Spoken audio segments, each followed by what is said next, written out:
हाँ, तो सभी बच्चे ध्यान देंगे। कल हमारे क्वेश्चन नंबर हो गए थे 3, 4 और 6।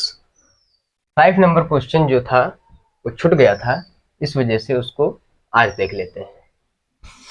तो 5 नंबर जो क्वेश्चन है उसमें ज्ञात करना है मान ज्ञात करना है, और किसका मान ज्ञात करना है, इसका।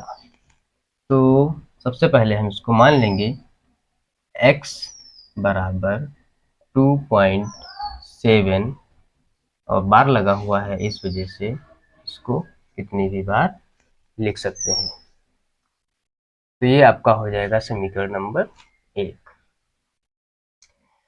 फिर समीकरण 1 में हम 10 से मल्टीप्लाई करेंगे, क्योंकि केवल 7 एक ऐसी संख्या थी जिसके ऊपर बार लगा हुआ था। तो 10 से मल्टीप्लाई करेंगे तो ये हो जाएगा 10x इक्वल टू 2.7। जब 10 से मल्टीप्लाई हो जाएगी तो ये पॉइंट यहाँ से यहाँ पे आ जाएगा, 7 7 7, ये डॉट डॉट डॉट, ये आपका हो जाएगा समीकरण नंबर 2। फिर समीकरण 2 माइनस समीकरण 1। समीकरण 2 से समीकरण 1 को घटा देंगे तो कितना जाएगा आपका, 10x से x गया तो 9x आ गया, इक्वल टू 27 से 2 जाएगा तो आ जाएगा 25। पॉइंट के पीछे तो सब जीरो ही हो जाएंगे, तो x इक्वल टू 25/9।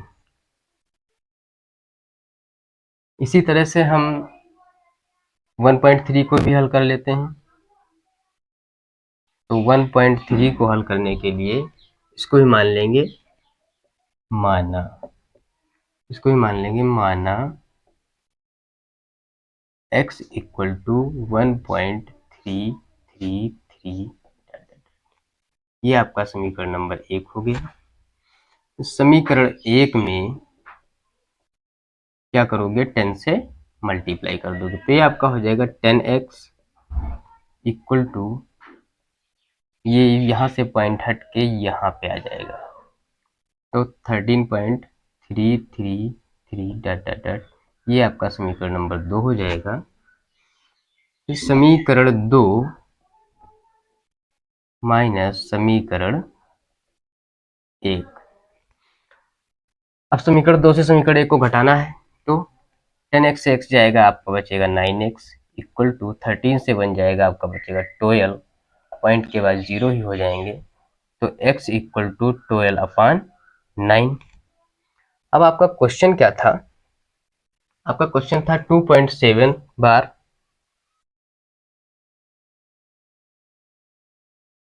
तो 2.7 बार प्लस 1.3 बार, तो 2.7 बार का कितनी वैल्यू आई थी, तो 225/9 प्लस 1.3 बार की कितनी आई है, 12/9।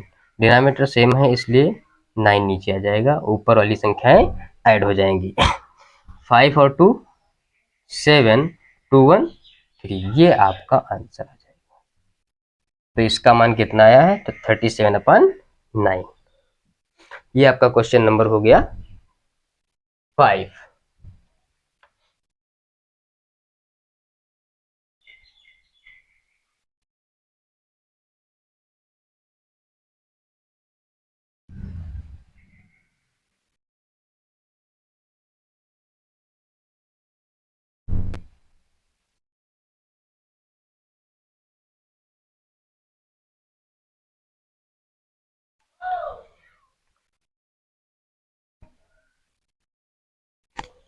कल आपका एक क्वेश्चन मिसप्रिंट हो गया था 3rd नंबर का।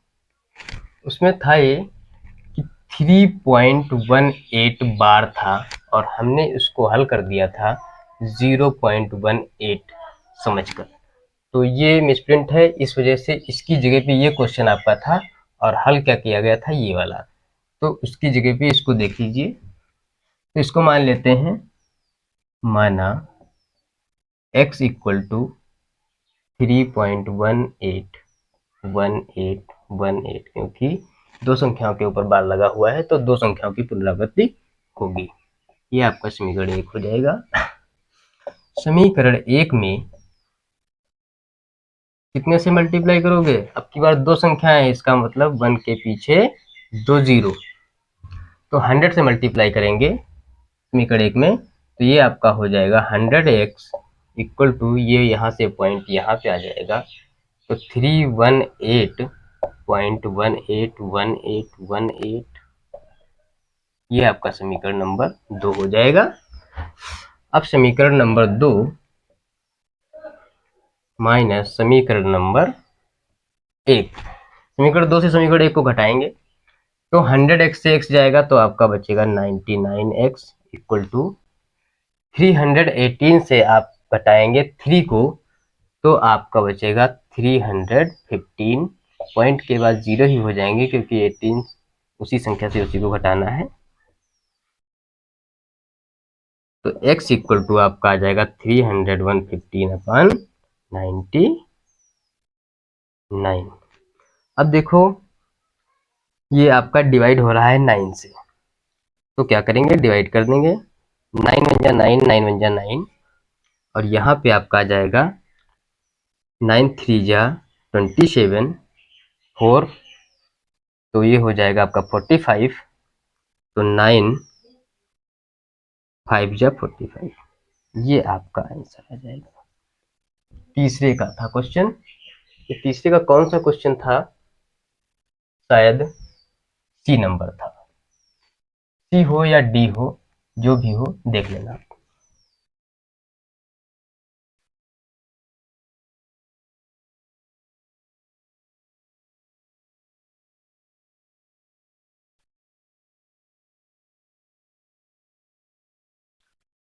अब आ जाते हैं 6 नंबर पे, तो 6 नंबर क्वेश्चन आपका क्या कह रहा है वो देख लेते हैं। 6 तो हो गया था कल, 7 नंबर पे आ जाते हैं। तो 7 नंबर आपका क्वेश्चन क्या कह रहा है कि निम्न को परिमेय संख्या में व्यक्त कीजिए। 7 नंबर क्या क्वेश्चन, निम्न को परिमेय संख्या में व्यक्त कीजिए। निम्न को परिमेय संख्या में व्यक्त कीजिए। तो पहला क्वेश्चन है आपका ए, 2.36, 2.36 के ऊपर बार लगा हुआ है और प्लस लगा हुआ है 0.23, 0.23, इन दोनों को परिमेय संख्या के रूप में व्यक्त करना है। तो सबसे पहले मान लेंगे, पहले को माना x बराबर 2.363636 डॉट डॉट डॉट, समीकरण 1। समीकरण 1 में कितने से मल्टीप्लाई करोगे? दो संख्याओं की पुनरावृत्ति हो रही है, इस वजह से 1 के पीछे 2 जीरो, मतलब 100 से, 100 से मल्टीप्लाई करोगे कितना आ जाएगा, 100x equal to 236.3636 dot dot dot, समीकरण नंबर 2। अब क्या करना है, समीकरण 2 माइनस समीकरण 1, समीकरण 2 से समीकरण 1 को घटाना है, तो 100 से x जाएगा, आपका बचेगा 99, x इक्वल टू, इसमें से इसको सब्ट्रैक्ट करोगे 234, ये 0 0 आ जाएगा, तो ये आपका आ जाएगा x इक्वल टू 234/99। इसी तरह से दूसरे वाले को हल कर लेंगे कि x माना x equal to 0.232323 dot dot dot, ये समीकरण आपका 1 हो जाएगा। तो समीकरण 1 गुणे कितना, क्योंकि दो संख्याओं की पुनरावृत्ति हो रही है तो 100 से मल्टीप्लाई, तो 10x 100x equal to 23.2323 dot dot dot, समीकरण 2। ये आगे चलता ही चला जाएगा ना, इस वजह से डॉट डॉट लगता है। 100 से x गया आपका 99x इक्वल टू 23 से 0 जाएगा तो 23 बचेगा, तो x इक्वल टू 23 अपान 99। तो दोनों आ गए। क्वेश्चन आपका क्या था? प्रश्न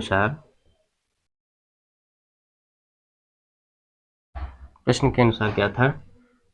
2.36 बार प्लस 0.23 बार। तो 2.36 का कितना है? 234 अपान 99 प्लस इसका कितना आया था? 23 अपान 99। डिनोमिनेटर सेम है तो 99 ऊपर के ऐड हो जाएंगे, 4 3 7 3 2 5 और 2, कितना? ये आपका आंसर आ जाएगा 257 अपान 99। इसके बाद आपका है बी नंबर क्वेश्चन। क्या है? B number question. क्वेश्चन बदल जाएगा।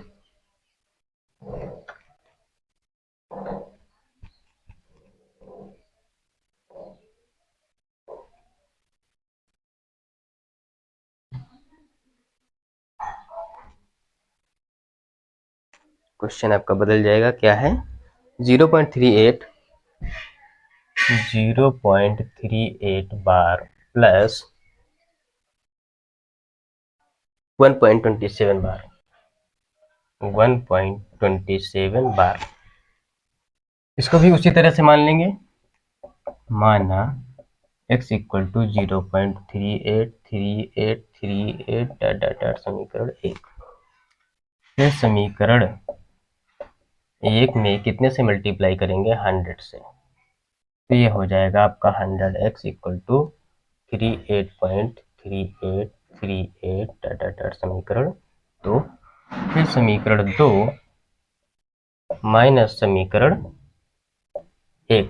समीकरण 2 से 1 को घटाएंगे आप, 99x इक्वल टू 38 से 0 जाएगा तो 38 बचेगा, इधर सब 0 हो जाएंगे, तो x इक्वल टू 38 अपान 99। इसी तरह से दूसरे वाले को हल करेंगे। माना x इक्वल टू 1.272727 समीकरण 1। अब क्या करना है? समीकरण 1 में कितने से? दो संख्याओं के ऊपर बार लगा हुआ था तो 100 से। ये आपका आ जाएगा 100x equal to 127.2727 dot dot dot समीकरण 2। फिर समीकरण 2 माइनस समीकरण 1। समीकरण 2 से 1 को घटाएंगे, आपका आ जाएगा 99x इक्वल टू 127 से बन जाएगा 126, तो x इक्वल टू आ जाएगा 126 अपॉन 99। क्वेश्चन आपका क्या था? प्रश्नानुसार क्वेश्चन आपका था 0.38 बार प्लस 1.27 बार। तो ये आपका आ जाएगा, इसका आया था आपका 38 अपॉन 99 प्लस इसका आपका आया था 126 अपॉन 99। डिनोमिनेटर सेम है तो 99 हो जाएगा, और ये 86 14 1 कैरी 2 3 5 1 6 और 1 164 अपॉन 99। ये आपका बी नंबर का आंसर आ गया। इसके बाद आता है आपका सी नंबर क्वेश्चन।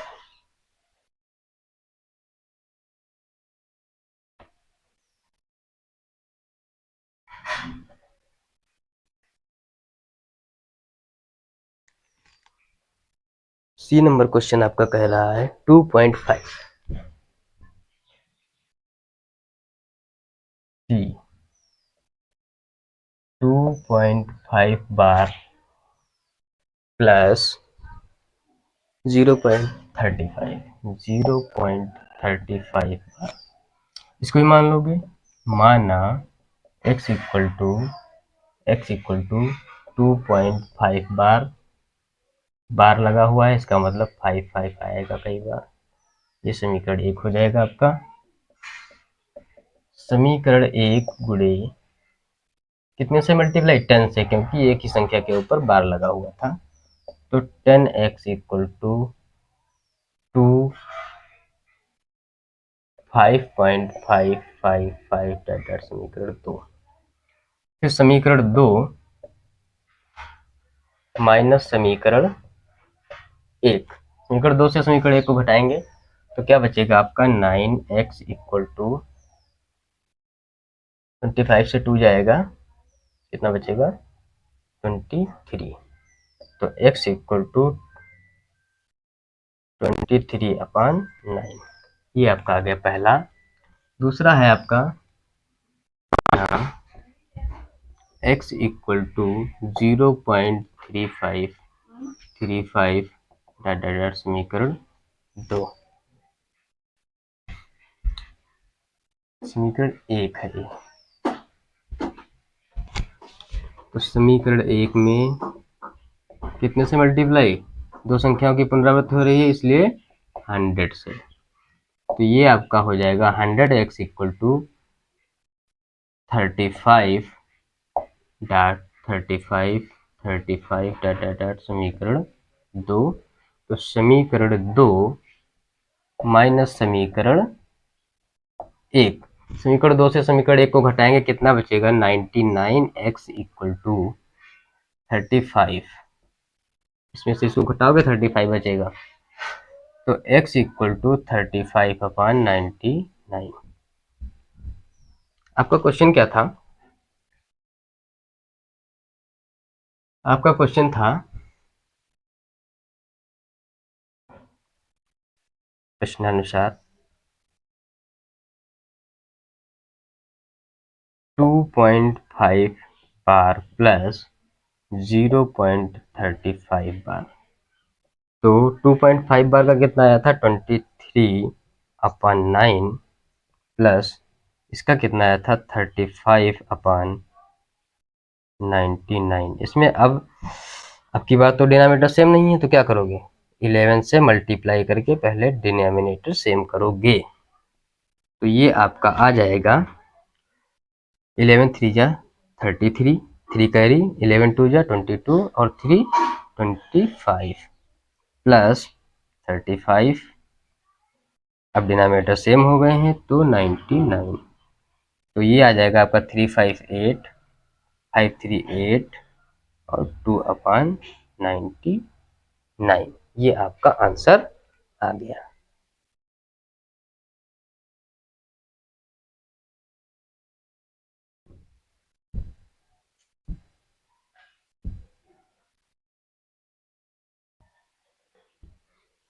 कुछ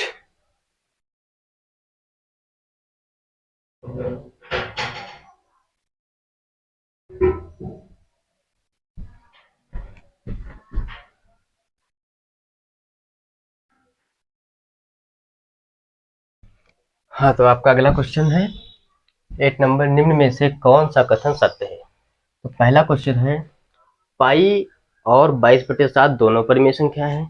तो ये आपका गलत हो जाएगा, क्योंकि पाई एक अपरिमेय संख्या है और 22/7 एक परिमेय संख्या है, और ये कह रहा है कि दोनों संख्याएं परिमेय हैं, तो गलत हो जाएगा। दूसरा क्वेश्चन है पाई और 22/7 दोनों अपरिमेय संख्या है। ये भी गलत हो जाएगा, क्योंकि पाई तो अपरिमेय है लेकिन 22/7 परिमेय है। सी नंबर है पाई परिमेय और 22/7 अपरिमेय, इसने उल्टा कह दिया है, ये परिमेय है और ये अपरिमेय है। ठीक है, डी नंबर कह रहा है पाई अपरिमेय और 22/7 परिमेय संख्या है। तो ये आपका राइट आंसर हो जाएगा, आपका राइट आंसर डी हो जाएगा, क्योंकि पाई एक अपरिमेय संख्या है, क्योंकि इसकी वैल्यू की पुनरावृत्ति नहीं होती है, दूसरी दूसरी संख्याएं आती रहती हैं, और 22/7 की एक टाइम के बाद पुनरावृत्ति दोबारा उन्हीं संख्याओं की होने लगती है, इसलिए ये परिमेय संख्या है। इसके बाद आपका क्वेश्चन है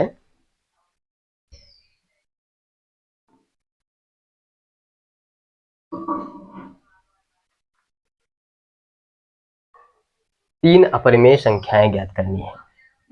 अगला क्वेश्चन आपका है, अगला क्वेश्चन है 9 नंबर, और कह रहा है कि 3 अपरिमेय संख्याएं, 3 अपरिमेय संख्याएं लिखो या फिर ज्ञात करो। तो अपरिमेय संख्या क्या होती है कि जिसकी पुनरावृत्ति ना हो। तो आप कोई भी लिख सकते हो, ए बी सी। जैसे पहली संख्या है 0.01, क्या है 0.01। अब ऐसे ही आपको आगे अपने आप बनाते रहना है। जैसे 0.01 तो अगली बार में 2 जीरो, फिर 1, फिर अगली बार में 3 जीरो, फिर 1, फिर अगली बार में 4 जीरो, फिर 1, इसी तरह से आगे चलती चली जाएगी। दूसरी संख्या लिख लेते हैं हम। दूसरी संख्या 0.20, फिर 2 के बाद 1 जीरो लिख लिया। अब 2 के बाद 2 जीरो लिख लो, फिर 2 के बाद 3 जीरो लिख लो, फिर 2 के बाद 4 जीरो। इसी तरह से आगे बढ़ती संख्याएं चली जाएंगी। अगली संख्या आप लिख सकते हो, मतलब पुनरावृत्ति दोबारा ना हो। जैसे 01 आया है तो 01 ही 01 ना आता रहे, तो आपकी अपरिमेय संख्या हो जाएगी। अगली है 0.003। तो अब इसकी पुनरावृत्ति नहीं होनी चाहिए, तो क्या करेंगे आप, 3 जीरो लगाएंगे, फिर 3, फिर 4 जीरो, फिर 3। तो इस तरह से आप अपरिमेय संख्या अपने मन से लिख सकते हैं। ओके ओके, आज की क्लास यहीं पे समाप्त होती है। कल नया चैप्टर देखते हैं इसके आगे का। ओके, धन्यवाद। हमारे YouTube चैनल को लाइक, सब्सक्राइब और कमेंट करें।